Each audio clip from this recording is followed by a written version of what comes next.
Drama से फासले के आने वाले सीन्स में आप देखने वाले हैं कि ड्रामे में अब बहुत ही इंटरेस्टिंग पॉइंट आ चुका है, क्योंकि अब एनी जाती है फैज़ी के पास और उससे कहती है कि मैं जानना चाहती हूँ कि आप यूएसए में आखिर क्या काम करते हैं, क्योंकि मैंने आखिर पूरी ज़िंदगी आपके साथ गुजारनी है। फैज़ी जिस पर काफ़ी ज़्यादा हड़बड़ा जाता है, क्योंकि दोस्तों फैज़ी वैसे भी वहाँ पर कोई अच्छा काम तो करता नहीं है, जो कुछ भी करता है वो अनलीगल ही करता है, जिस पर फैज़ी भी कोई जवाब नहीं देता और कहता है कि तुम ये अचानक ज़ावियर वाले सवाल मुझसे क्यों पूछने लग चुकी हो, जबकि कभी भी औरत को अपने बिजनेस या काम के बारे में नहीं बताना चाहिए, जबकि ना तो यही बात बतानी चाहिए कि वो कितने कमाता है, मगर मैंने फिर भी तुम्हें हर चीज़ बताई है और मुझे पता है कि तुम ये सवालात मुझसे क्यों कर रही हो, क्योंकि तुम ज़ावियर की बातों में आ चुकी हो। मुझे तो लगता है कि जब तुम इतनी ही उसकी बातें मानने लग चुकी हो तो तुम्हें उसी के बारे में सोचना चाहिए,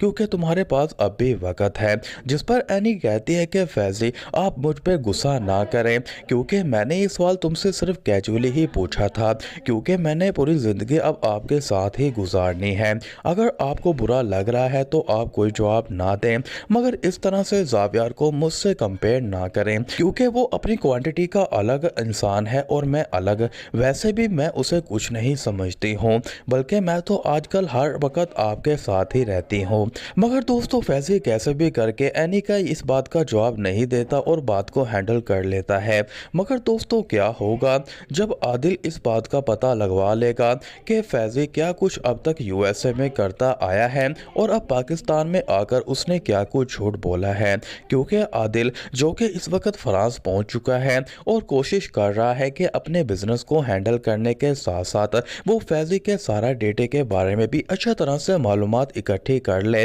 और फिर ज़ावियर को बता दे। तो दोस्तों आपको क्या लगता है कि आदिल को कोई ऐसा क्लू मिल पाएगा जिससे फैज़ी की सारी सच्चाई एनी के सामने आ जाए और वो फैज़ी से शादी करने पर मना करते? अब राय में कमेंट बॉक्स में लाजमी बता दें। जबकि दोस्तों दूसरे सीन में आप ये भी देखने वाले हैं कि खबर जिस तरह की हरकतें अब कर रहा है, लगता है कि वो खुद को पाँव पर ही कुल्हाड़ी मारने वाला है। कि ज़ावियर अपने बाप से कहता है कि मुझे लगता है कि खबर अब भी झूठ बोल रहा है और शब्बीर से दौलत बटोरने के चक्करों में वो हमसे बहुत बड़ी रकम लेना चाहता है, क्योंकि मुझे तो ये समझ में नहीं आ रही, अगर उसने बैंक से इतना ज़्यादा लोन ले भी लिया है तो आखिर उसने इतने ज़्यादा पैसों का किया क्या था। जिम तो उसके पास वैसे भी स्टार्ट से ही थी और फिर उसने इतने ज़्यादा पैसे कहाँ पर कर दिए। मुझे तो अब भी ऐसा ही लग रहा है कि खबर शब्बी को बेवकूफ़ बना रहा है, क्योंकि वैसे तो शब्बी के पास अब इतने ज़्यादा पैसे नहीं हैं, क्योंकि हमने सारे एग्रीमेंट उनसे करवा लिए थे,